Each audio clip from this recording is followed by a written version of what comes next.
ಶ್ರೀ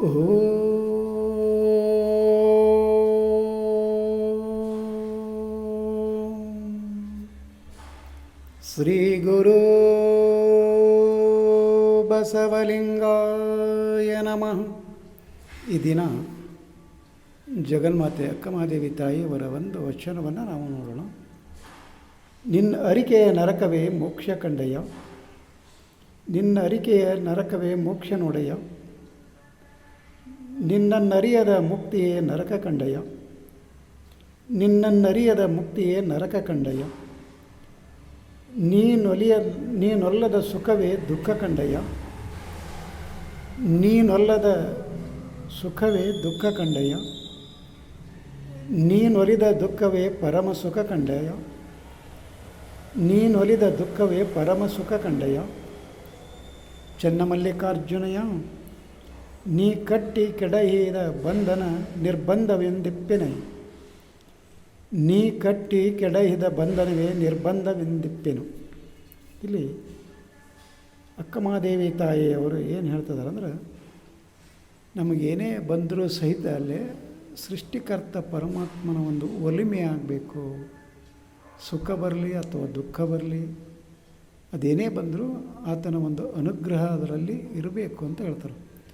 ಅದು ಆ ಸೃಷ್ಟಿಕರ್ತ ಪರಮಾತ್ಮನ ಒಂದು ಅನುಗ್ರಹ ಇಲ್ಲದೆ ಹೋದರೆ ಅದು ಸುಖ ಇದ್ದರೂ ದುಃಖ ಆಗ್ತತಿ, ಅದು ಸ್ವರ್ಗ ಇದ್ದರೂ ನರಕ ಆಗ್ತತಿ ಅನ್ನೋದನ್ನು ಈ ವಚನದಲ್ಲಿ ಅವರು ಹೇಳ್ತಾರೆ.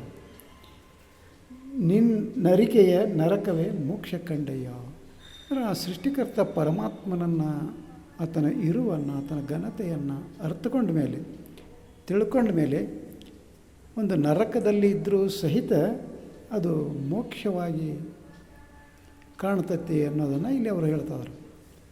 ಹಾಗೆ ಮುಂದೆ ಏನು ಹೇಳ್ತಾರೆ, ನಿನ್ನನ್ನರಿಯದ ಮುಕ್ತಿಯೇ ನರಕ ಕಂಡಯ್ಯ. ಅಲ್ಲಿ ಒಂದು ಸ್ವರ್ಗ ಅಂತ ಏನು ಹೇಳ್ತದಲ್ಲ, ಅದು ಆ ಸೃಷ್ಟಿಕರ್ತ ಪರಮಾತ್ಮನ ಅರಿಯದೇ ಹೋದಾಗ ಅಲ್ಲಿದ್ದರೂ ಸಹಿತಕ್ಕೆ ಅದು ನರಕದ ಥರ ಕಾಣಿಸ್ತತಿ ಅನ್ನೋದನ್ನು ಇಲ್ಲಿ ಹೇಳ್ತಿದ್ರು.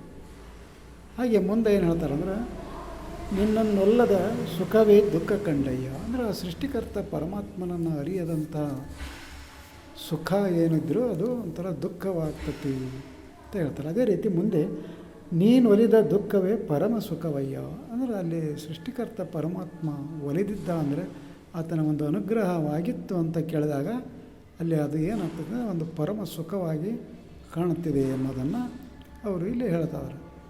ಅದೇ ರೀತಿ ಮುಂದೆ ಏನು ಹೇಳ್ತಾರೆ ಅಂದರೆ, ಚನ್ನಮಲ್ಲಿಕಾರ್ಜುನಯ್ಯ, ನೀ ಕಟ್ಟಿ ಕೆಡಹಿದ ಬಂಧನವೇ ನಿರ್ಬಂಧವೆಂದಿಪ್ಪೆನಯ್ಯ ಅಂದರೆ, ಆ ಸೃಷ್ಟಿಕರ್ತ ಪರಮಾತ್ಮ ಏನಾದರೂ ನಮ್ಮನ್ನು ಕಟ್ಟಿ ಕೆಡವಿದ್ದ ಅಂತ ಕೇಳಿದ್ರು ಅದು ಒಂದು ನಿರ್ಬಂಧ ಅಂತ ನಾನು ತಿಳ್ಕೊತೀನಿ ಅಂತ ಹೇಳ್ತಾರೆ.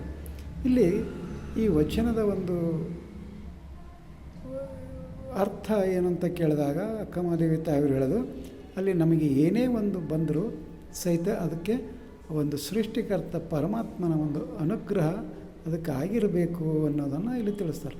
ಆತನ ಒಂದು ಅನುಗ್ರಹ ನಮಗೆ, ಆತನ ಒಂದು ಕರುಣೆ ನಮಗೆ ಇರಬೇಕು. ಆವಾಗ ಮಾತ್ರ ಅದು ದುಃಖ ಇದ್ದರೂ ಸಹಿತ ಸುಖವಾಗ್ತತಿ, ನರಕ ಇದ್ದರೂ ಅದು ಒಂದು ಸ್ವರ್ಗವಾಗ್ತೈತಿ ಅನ್ನೋದನ್ನು ಈ ವಚನದಲ್ಲಿ ಅಕ್ಕಮಹಾದೇವಿ ತಾಯಿಯವರು ಹೇಳ್ತಾರೆ.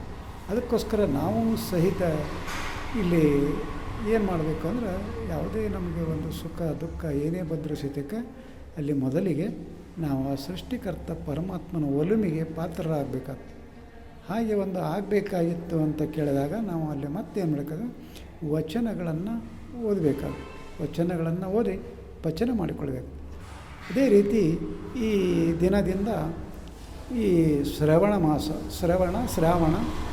ಶ್ರವಣ ಅಂದರೆ ಕೇಳೋದು, ಉತ್ತಮವಾಗಿದ್ದನ್ನು ಕೇಳೋದು, ಮಹಾತ್ಮರ ನುಡಿಗಳನ್ನು ಕೇಳೋದು, ಮಹಾತ್ಮರ ಚರಿತ್ರೆಗಳನ್ನು ಓದೋದು, ಮಹಾತ್ಮರ ಬದುಕನ್ನು ನಾವು ನೋಡೋದು, ಇದು ಒಂದು ಶ್ರವಣ ಮಾಸದ ಮೊದಲನೇ ದಿನ.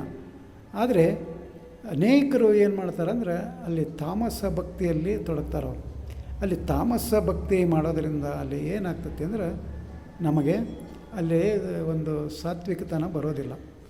ಅದಕ್ಕೋಸ್ಕರ ನಾವು ತಾಮಸ ಭಕ್ತಿಯಲ್ಲಿ ನಾವು ತೊಳಲಾಡದೆ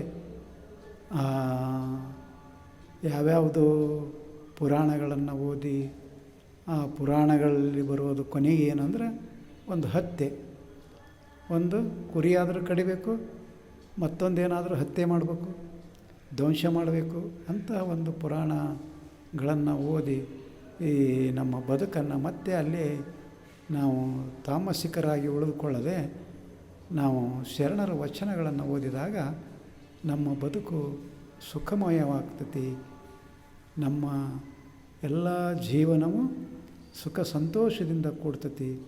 ಇಲ್ಲಿ ಯಾವುದು ಒಂದು ಕಡೆ ಇಲ್ಲ. ಇಲ್ಲಿ ಶರಣರ ವಚನಕ್ಕೆ ಯಾವುದು ಅಲ್ಲಿ ಪ್ರತಿ ಇಲ್ಲ. ಅದಕ್ಕೆ ಮತ್ತೊಂದೇನೋ ಅಲ್ಲಿ ಬಲಿ ಕೊಡಬೇಕಾಗಿಲ್ಲ, ಮತ್ತೊಂದೇನೋ ಅಲ್ಲಿ ಹಾನಿ ಉಂಟು ಮಾಡುವಂಥದ್ದೇನೂ ಇಲ್ಲ. ಕೇವಲ ಒಂದು ವಚನಗಳನ್ನು ಓದಿ ನಮ್ಮ ಬದುಕನ್ನು ಒಂದು ಹಸನ ಮಾಡಿಕೊಳ್ಳುವ ಒಂದು ವ್ಯವಸ್ಥೆ ಅದು ಯಾವುದು ಅಂದರೆ ಶರಣರ ವಚನದಲ್ಲಿ ಸಿಗ್ತದೆ. ಅದಕ್ಕೋಸ್ಕರ ಶ್ರವಣ ಮಾಸದಲ್ಲಿ ಶರಣರ ವಚನಗಳನ್ನು ಓದೋಣ, ವಚನಗಳನ್ನು ಪಚನ ಮಾಡಿಕೊಳ್ಳೋಣ, ಅವರು ಹೇಳಿದ ದಾರಿಯಲ್ಲಿ ನಾವು ನಡೆಯೋಣ ಅಂತ ಹೇಳುತ್ತಾ ಈ ವಚನಕ್ಕೆ ವಿರಾಮ ಕೊಡ್ತಾ ಇದ್ದೇನೆ. ಶರಣು ಶರಣಾರ್ಥಿ.